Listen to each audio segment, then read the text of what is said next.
Jarrett Hurd wins a 12-round split decision over Erislandy Lara to unify the IBF and WBA World Super Welterweight titles.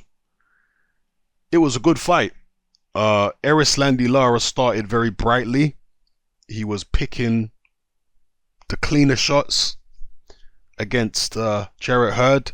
Hurd is a pretty crude fighter. He kind of reminds me of a slightly more athletic but slightly cruder Antonio Margarito in his style and in his ability. He just comes forward relentlessly, throwing slow, clubbing looking shots. Not a particularly devastating puncher. I guess he's got decent power, but it's nothing incredible.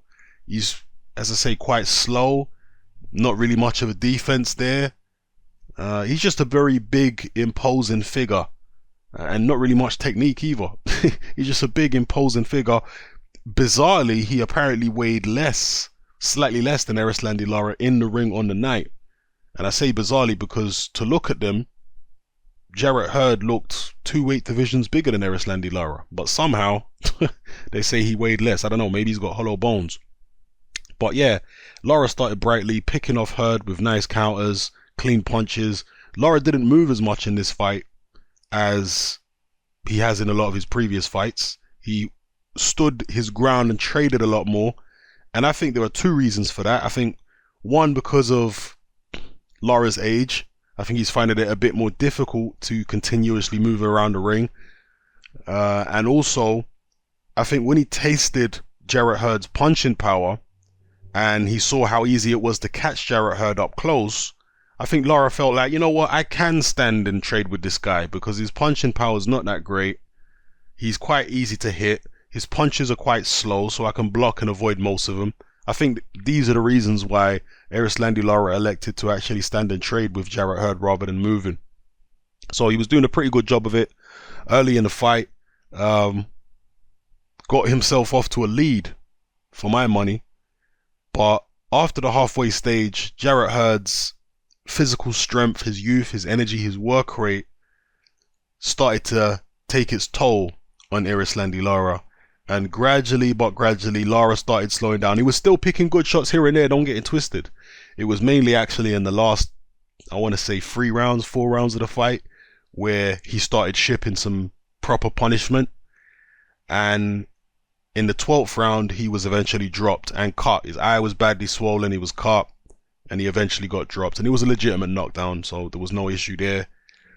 And that knockdown in the 12th round actually cost Erislandy Lara the fight because the judges, all 3 judges, only had the fight a single point apart between both fighters. All right, so all 3 judges only had it 1 point apart.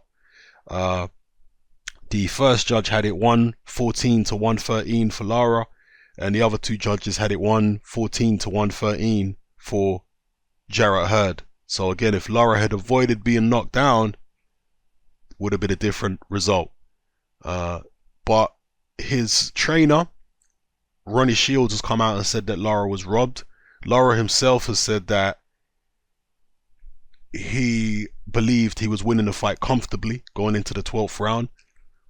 I personally didn't score it all the way, so maybe I should reserve judgment in terms of the scoring until I have scored it round by round. But my overall impression, having watched the fight, was that it was close enough for her to have got a decision.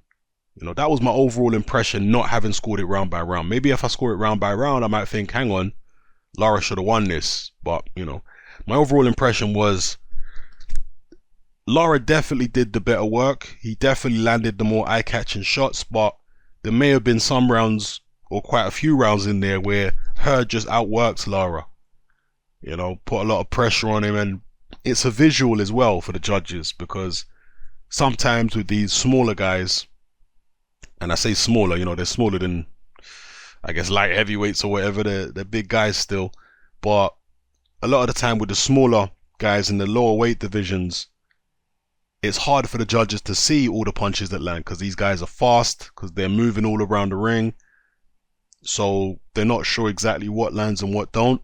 Sometimes And with Jarrett Hurd, he's a big, imposing figure, and he's constantly coming forward. And Hurd is fresh-faced.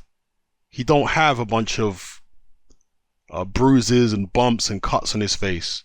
So he may give the judges the impression a lot of the time that he's actually doing something, even when his punches are getting blocked, perhaps because of the fact he's on top of Erislandy Lara all the time. He's not giving Lara space. Difficult for the judges to see what's landing and what's not landing. Do you understand? So I do have to say that.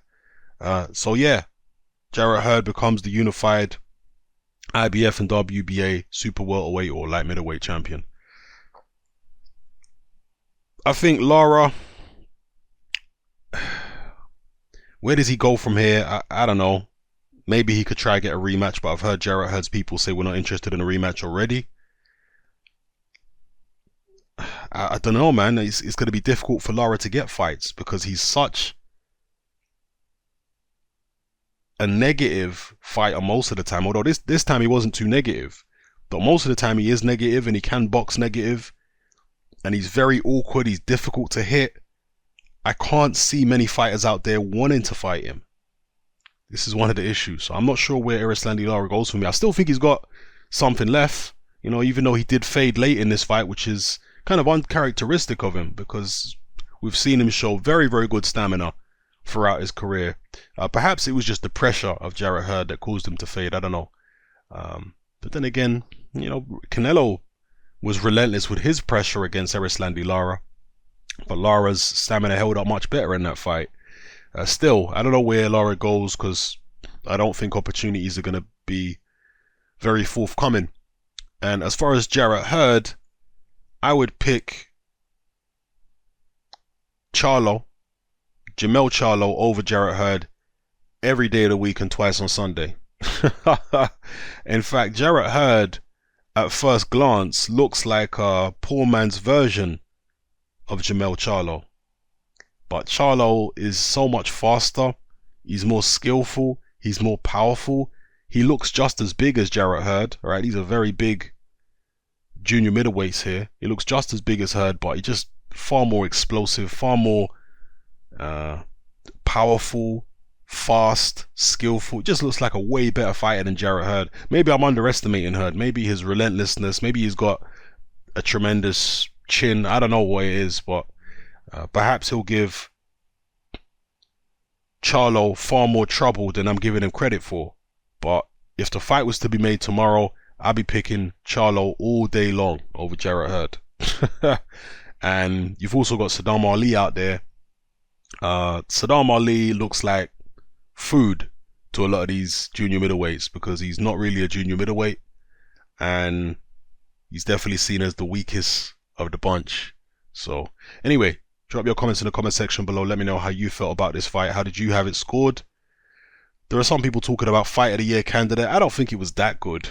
You know, it was a decent fight. It was a good fight, but it wasn't fight of the year material for me. You know, that's my opinion. Yeah, let me know how you felt about the fight. Were you happy with the scoring? Who did you think won? And where did you see both fighters going from here? Drop it all in the comment section below. It's Hatman, I'm out.